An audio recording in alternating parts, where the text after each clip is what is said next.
Hello everyone, आज हम पढ़ेंगे स्कार्सिटी।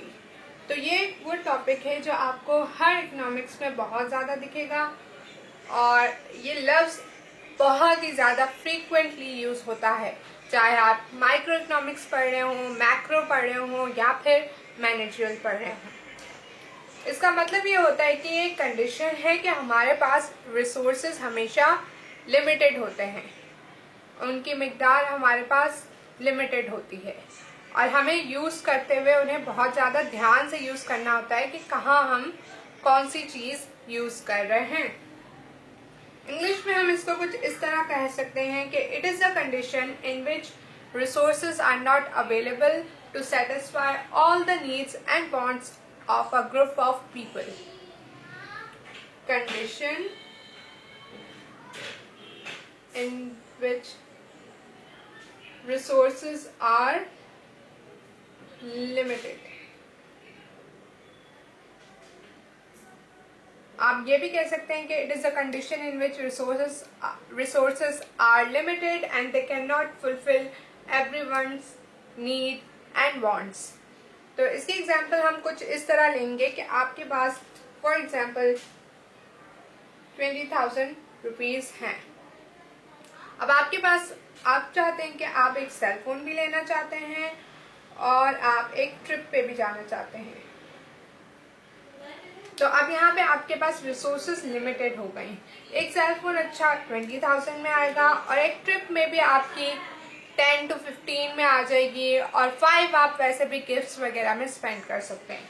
तो आपके रिसोर्सेज लिमिटेड है पर आपकी वांट्स यहाँ 2 हैं। तो आपको इनमें से कोई एक चूज करनी होगी according to pros and cons. Pros and cons मतलब कि कितने फायदे हैं उसके, प्रोज, और कॉन्स मतलब कितने नुकसान हैं। तो उस हिसाब से और आपकी नीड के हिसाब से आप ये रिसोर्स किसी एक चीज पे अप्लाई करेंगे। तो अब यहाँ पे आपके पास एक और टॉपिक आ जाता है और वो है अपॉर्चुनिटी कॉस्ट।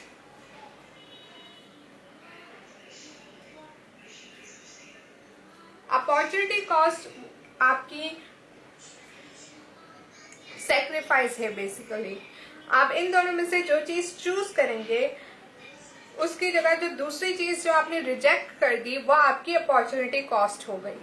फॉर एग्जाम्पल हमने सोचा सेल फोन ज्यादा टाइम तक चलेगा और वो ज्यादा यूजफुल है तो हम सेल फोन खरीदने चले गए, तो आपकी ट्रिप यहाँ पे अपॉर्चुनिटी कॉस्ट हो गई।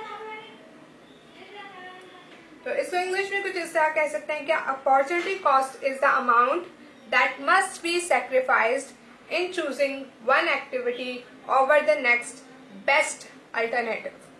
आपके पास 2 चीजें थी, आपने एक चूज की और दूसरी को स्किप किया। आपने एक क्यों चूज करनी पड़ी? क्योंकि आपके पास रिसोर्सेस स्कार्स थी, कम थी, और जो चीज आपने चूज की वो तो आपके पास आ गई, बट जो आपने रिजेक्ट की वो आपकी अपॉर्चुनिटी कॉस्ट हो गई।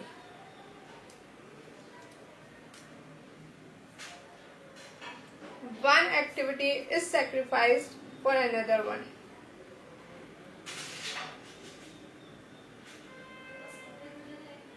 इसकी एक और एग्जाम्पल ले सकते हैं आप, वो है आपके कॉलेज ट्यूशन फीस। अगर आप कॉलेज कर चुके हैं, यूनिवर्सिटी में जाना या फिर जॉब करना, आपके पास 2 चॉइसेस हैं। तो आप अगर यूनिवर्सिटी को चूज करते हैं तो आपकी जॉब अपॉर्चुनिटी कॉस्ट होगी। आप फुल टाइम स्टूडेंट होके फुल टाइम जॉब नहीं कर सकते। लेकिन अगर आप जॉब को चूज करते हैं तो आपकी यूनिवर्सिटी अपॉर्चुनिटी कॉस्ट होगी। इसकी मॉनेटरी पैसों में कोई वैल्यू नहीं होती, बट इन एक्चुअल लाइफ इसकी वैल्यू होती है। आपको देखना पड़ता है कि कौन सी आप अपॉर्चुनिटी कॉस्ट लगा रहे हैं और कौन सी चीज चूज कर रहे हैं। तो आपको इस चीज में बहुत ज्यादा ध्यान रखना पड़ता है। तो दैट्स इट। आपको स्कार्सिटी और अपॉर्चुनिटी कॉस्ट समझ आ चुका होगा। अगर नहीं आया तो कमेंट कीजिए एंड बाय गाइस।